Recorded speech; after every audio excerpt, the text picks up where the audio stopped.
हमारी चमक में तुम्हारी चमक है, तुम्हारे चमकने से हम चमकते हैं, यूं ही तुम चमचमाते रहना ताकि दुनिया चमकती रहे। जी हाँ दोस्तों, मैं हूं रॉकी रजक, आपका एजुकेशनल ट्रेनर, जो आपको क्लास 10th का लाइट चैप्टर का ट्रीटमेंट दे रहा था लास्ट लेक्चर में। लास्ट लेक्चर में हमने पढ़ा था लाइट क्या होता है, और इसके अलावा लाइट जो है वो किस तरह का वेव है, किस तरीके से वो ट्रेवल करता है, और उसका फंडामेंटल क्या क्या होता है। और आज हम उसी सीरीज को आगे बढ़ाएंगे। आज हम सीखेंगे कि भाई जो है रिफ्लेक्शन स्फेरिकल मिरर से कैसे होता है और प्लेन मिरर से कैसे होता है, और किस तरीके से जो है कोई भी लाइट इमेज बनाता है। देखिए, आपको प्लेन मिरर के बारे में पहले से पढ़ेंगे, फिर उसके बाद स्फेरिकल मिरर के बारे में पढ़ेंगे।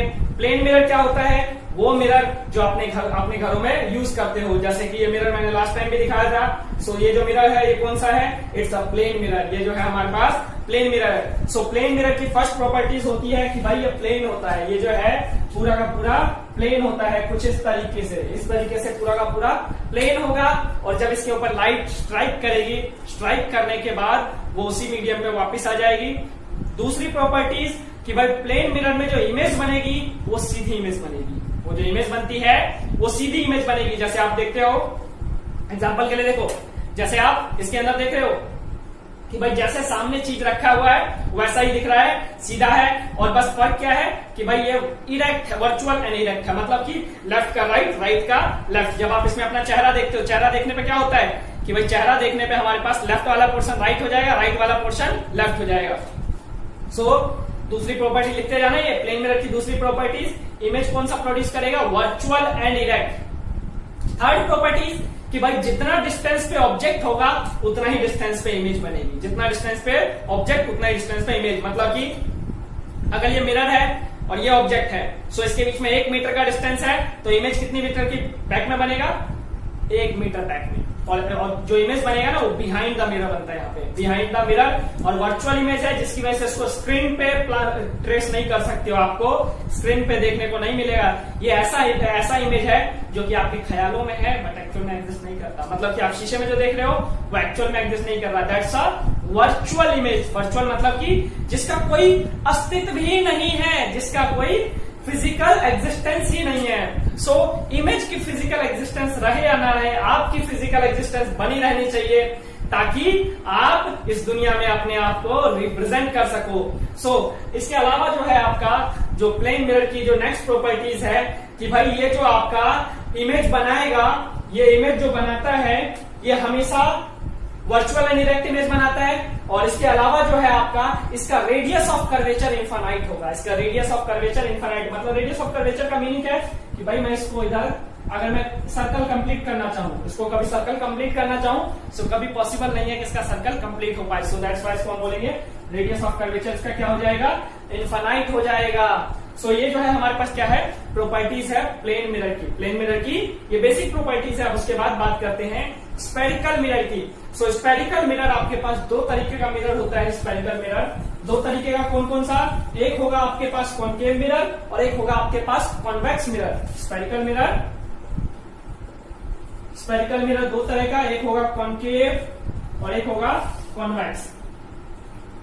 कॉन्केव और कॉन्वेक्स क्या होता है? कॉन्केव मिरर वो मिरर होता है जो एक किसी स्फीयर का ऐसा पार्ट होता है जिसमें कर्व्ड वाला पोर्शन, जो कर्व्ड वाला पोर्शन है वो पॉलिश सरफेस है, और जो बैक साइड का पोर्शन है वो अनपॉलिश सरफेस है। जैसे चम्मच में आपने देखा होगा, चम्मच में जो जिस साइड से गड्ढा होता है ना वो आपका क्या है? कॉन्केव मिरर है। और जिस साइड ऑपोजिट है वो आपका कॉन्वेक्स फेस है।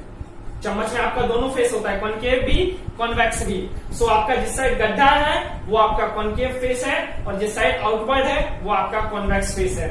देखिए, कॉन्केव मिरर को हम इस तरीके से दिखाते हैं, इस तरीके से डिनोट किया जाता है। और इसके बाद ये जो है आपका प्रिंसिपल एक्सिस होता है। ये जो लाइन होता है ना इसको बोलते हैं प्रिंसिपल एक्सिस, जो आपके इस मिरर के बिल्कुल सेंटर से पास होगा। और इसके अलावा ये वाला जो पॉइंट होगा, ये वाला पॉइंट, इसको बोलेंगे पोल। इसको बोलेंगे पोल ऑफ द मिरर। और देखो इसको अगर हम इसके सर्कल को कंप्लीट करें, तो इस तरीके से सर्कल कंप्लीट हो सकता है। इसका सर्कल जो है ना कंप्लीट होगा किस साइड? इस साइड। दैट्स व्हाई ये वाला जो पॉइंट होगा ना इसका सेंटर, इसको बोलेंगे रेडियस ऑफ कर्वेचर। जैसे आपको प्लेन मिरर में बोला था कि रेडियस ऑफ कर्वेचर जो है इनफाइनाइट होता है।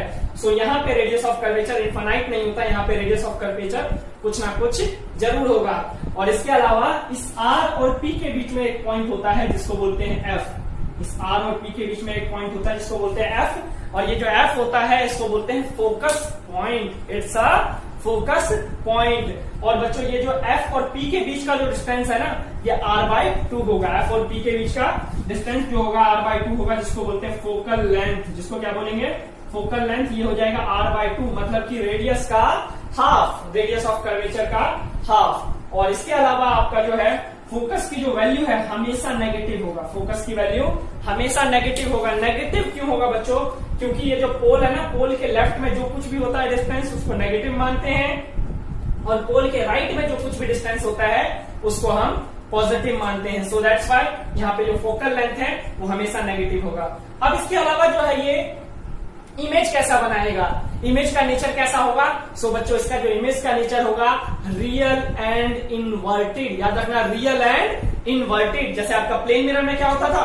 Virtual and erect. यहाँ पे रियल एंड इनवर्टेड होगा। यहाँ पे भी वर्चुअल एंड इरेक्ट बनेगा, लेकिन आखिरी केस में, लास्ट केस में, यहाँ पे आपको सिचुएशन पूरा पूरा बनाकर दिखाऊंगा जो कि किस तरीके से इमेज फॉर्मेशन करता है। तो इमेज फॉर्मेशन में 6 स्टेप होते हैं, मतलब 6 केसेस बनते हैं। तो 6 केसेस में से लास्ट केस होता है ना, जब हम ऑब्जेक्ट को यहाँ पे रख देते हैं, जब ऑब्जेक्ट को फोकस और पोल के बीच में रख देते हैं, तो इमेज जो बनता है वो वर्चुअल एंड इरेक्ट हो जाता है। सो ये जो है हमारे पास फोकल लेंथ की प्रॉपर्टीज, सॉरी कॉन्केव मिरर की प्रॉपर्टीज है।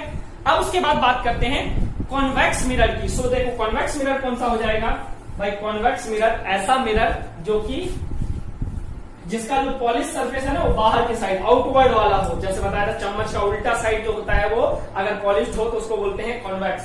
सो इसमें ये हो गया कॉन्वेक्स। और इसके अलावा ये जो है इसको बोलेंगे principal axis. It's a principal axis. So इसके अलावा ये वाला पोल, अभी भी ये पोल हो जाएगा, इट्स अ पोल। और इसके अलावा बच्चों, इसके अलावा हम जो है इस अगर स्फीयर को कंप्लीट करें, स्फीयर किधर कंप्लीट होगा? स्फीयर हमारे पास राइट साइड में कंप्लीट होगा। याद रखिएगा, इस वाले का स्फीयर लेफ्ट साइड में और इस वाले का स्फीयर राइट साइड में। सो दैट्स व्हाई इसका जो फोकस है वो राइट साइड में आएगा और इसके वाला फोकस जो है लेफ्ट साइड में। और ये लेफ्ट साइड में आया इसलिए नेगेटिव, बिल्कुल ग्राफ की तरह। ग्राफ में क्या होता है? ओरिजिन के लेफ्ट में जो होता है डिस्टेंस नेगेटिव, ओरिजिन के राइट में जो होता है डिस्टेंस वो पॉजिटिव। सो दैट्स व्हाई इसका फोकल लेंथ पॉजिटिव, इसका फोकल लेंथ नेगेटिव। मतलब कि इधर बाई लेफ्ट जाएगा तो नेगेटिव, राइट जाएगा तो पॉजिटिव। सो दैट्स व्हाई यहाँ पे हमारे पास रेडियस ऑफ कर्वेचर इसका इधर हो जाएगा, फोकल लेंथ भी इसका इधर हो जाएगा, बाकी सारा चीज सेम है। फोकल लेंथ यहाँ भी आपका r/2 हो जाएगा, इट्स ऑल्सो r/2। और इसके अलावा फोकल लेंथ यहाँ पे पॉजिटिव होगा, it will be always positive. और तो अब ये इमेज कैसा बनाएगा, इमेज का नेचर कैसा होगा? सो इमेज का नेचर बिल्कुल इसका ऑपोजिट होगा। ये क्या था? Real and inverted. ये ओनली वर्चुअल एंड इरेक्ट बनाएगा। लिख लीजिएगा, ये only virtual and erect image बनाएगा, VI इमेज बनाएगा। ये क्या कर रहा था? रियल एंड इनवर्टेड बना था, बस एक केस में वर्चुअल एंड इरेक्ट बना था। ये हर एक केस में डिटेल में आपको दिखाऊंगा कि किस तरीके से कहां पे कौन सा इमेज बनाता है। और इसके अलावा बच्चों ऑब्जेक्ट को हम हमेशा मिरर के लेफ्ट साइड में रखते हैं। मिरर के लेफ्ट साइड में मतलब इधर आप ऑब्जेक्ट रखो, इसका ऑब्जेक्ट यहाँ रखेंगे, इसका ऑब्जेक्ट यहाँ रखेंगे। और लाइट जो है हमेशा लेफ्ट से राइट की तरफ जाएगी, मतलब कि लेफ्ट से लाइट गिरेगी और उसके मिरर के ऊपर पड़ेगी। जैसे ये मिरर है ना, ये मिरर है तो लाइट हमेशा इधर से जाएगी। कभी भी ऐसा नहीं होगा, ऐसा नहीं रखेंगे हम, इधर से नहीं लाइट भेजेंगे, लाइट हमेशा इधर से भेजेंगे। आप बोलेंगे ये कौन सा रूल है? तो बच्चों एक स्टैंडर्ड रेफरेंस लिया जाता है हर एक चीज को फाइंड करने के लिए। सो दैट्स व्हाई यहाँ जो हमारे लाइट चैप्टर में जो स्टैंडर्ड रेफरेंस है कि भाई लाइट को हमेशा हम लेफ्ट साइड से पास करेंगे और मिरर पे स्ट्राइक करेंगे। ऑब्जेक्ट को भी हमेशा इसलिए लेफ्ट में रखते हैं क्योंकि लाइट हमारा लेफ्ट साइड से ही आता है। सो आपको हमेशा जो है लाइट को लेफ्ट साइड से पास करना है। अब इसके अलावा कि इन मिरर का यूज कहाँ होता है? प्लेन मिरर का तो यूज हम जानते हैं, हम अपने घरों में करते हैं। इसका यूज जो है सबसे पहले कॉनकेव मिरर का यूज समझिए। कॉनकेव मिरर का जो है सबसे पहला यूज होता है शेविंग मिरर के लिए यूज होता है। जो नाई होते हैं ना, नाई जो आपके आसपास जो बार्बर हैं वो इसी मिरर का यूज करते हैं। इस मिरर का यूज क्यों करते हैं? क्योंकि ये ना थोड़ा सा एनलार्ज इमेज देता है, थोड़ी सी बड़ी इमेज देता है, ताकि नाइफ आपके बाल जब काटे तो फिर आसानी से आपके बालों को देख सके क्लियरली और उसको फिर इजिली सही तरीके से काट सके। इसके अलावा दूसरा रीजन कि भाई दूसरा रीजन इसका कहाँ यूज होगा? सो दूसरा रीजन वहां यूज होगा बच्चों जहां पे लाइट को इकट्ठा करना हो, जहां पे लाइट को कन्वर्ज करना हो। सो दैट्स व्हाई इसको बोलते हैं कन्वर्जिंग मिरर, इसलिए इसको कन्वर्जिंग मिरर भी बोला जाता है। तो कन्वर्जिंग मिरर कहाँ यूज होता है? सोलर कुकर में। सोलर कुकर जो होता है ना, वहां पे क्या चाहिए? लाइट आया, सारा का सारा एक पॉइंट पे इकट्ठा हो, तो लाइट इकट्ठा होगा एक पॉइंट पे ताकि खाना आसानी से पक पाएगा, क्योंकि टेम्परेचर बढ़ेगा तो खाना सही ढंग से पकेगा। सो दैट्स व्हाई ये वाला जो है हमारा और कहाँ यूज होगा? सोलर कुकर में। इसके अलावा और ये कहाँ यूज हो सकता है? इसके अलावा इसका यूज करते हैं डेंटिस्ट। डेंटिस्ट इसका यूज करेंगे।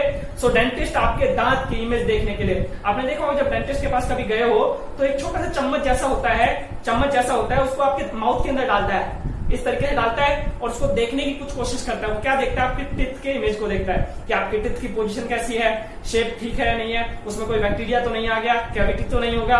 वो सारी चीजें किससे चेक करता है? कॉनकेव मिरर की हेल्प से। अब इसके अलावा कॉन्वेक्स मिरर का यूज कहाँ होगा? सो कॉन्वेक्स मिरर का यूज आपका सबसे पहला ये जो डाइवर्जिंग मिरर होता है, इट्स अ डाइवर्जिंग मिरर, ये लाइट को फैलाने का काम करेगा। सो इसलिए ये कहां पे यूज होगा आपका?